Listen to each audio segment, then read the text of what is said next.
Chapter 18, Part 1. Giver, Jonas asked the next afternoon, do you ever think about release? Do you mean my own release or just the general topic of release? Both, I guess. I apologize. I mean, I should have been more precise, but I don't know exactly what I meant. Sit back down.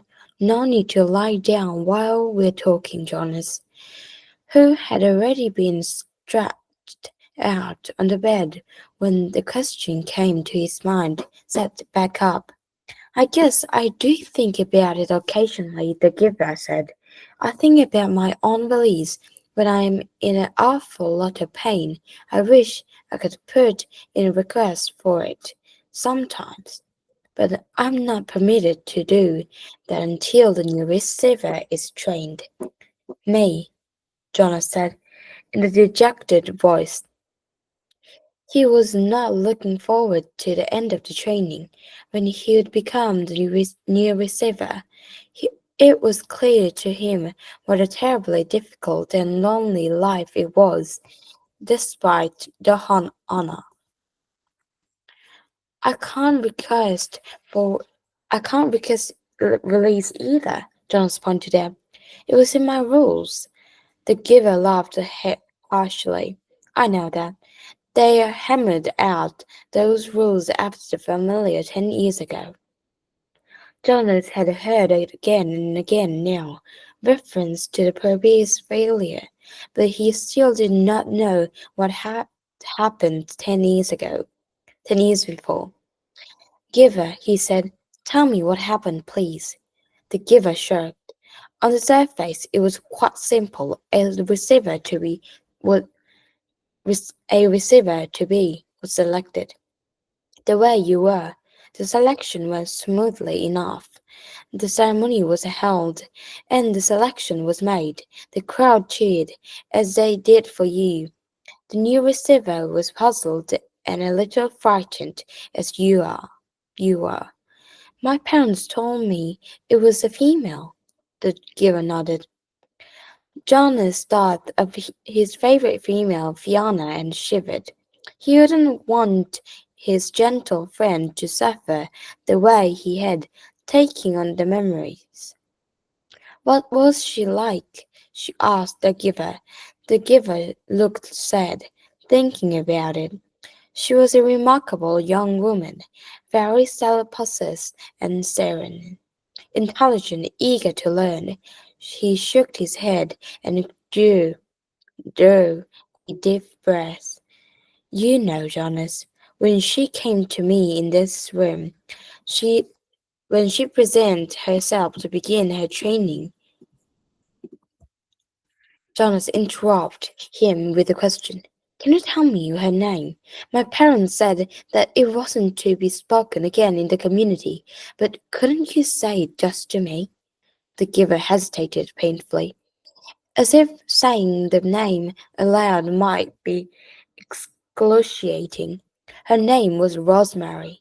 He told Jonas finally, Rosemary. I like that name.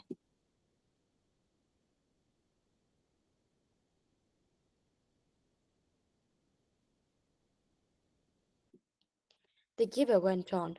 When she came to me for the first time, she sat there in the chair where you sat on your first day. She was eager and excited and a little scared. We talked. I tried to explain things as well as I could, the way you did to me. The giver chuckled ruefully.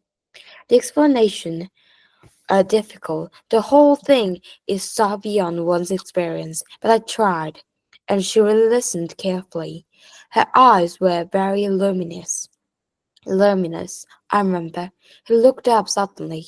Jonas, I gave you a memory that I told you was my favorite. I still have a shred of it left. The room with the family and the grandparents. Jonas nodded. Of course he remembered. Yes, he said. It had that wonderful feeling with it. You told me it was love. You can understand then that that's what I felt for Rosemary, the giver explained. I loved her. I feel it for you too, he added. What happened to her? Jonas asked. Her training began. She received well, as you do.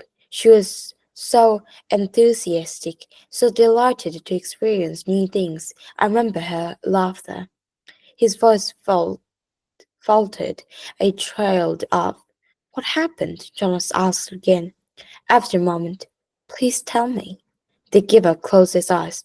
I broke my head, Jonas, to transfer pain to her. But it was my job. It was what I had to do, the way I had to do it to you. The room was silent. Jonas waited. Finally, the giver continued. 5 weeks, that was all. I gave her happy memories, a ride on a merry-go-round, a kitten to play with, a picnic.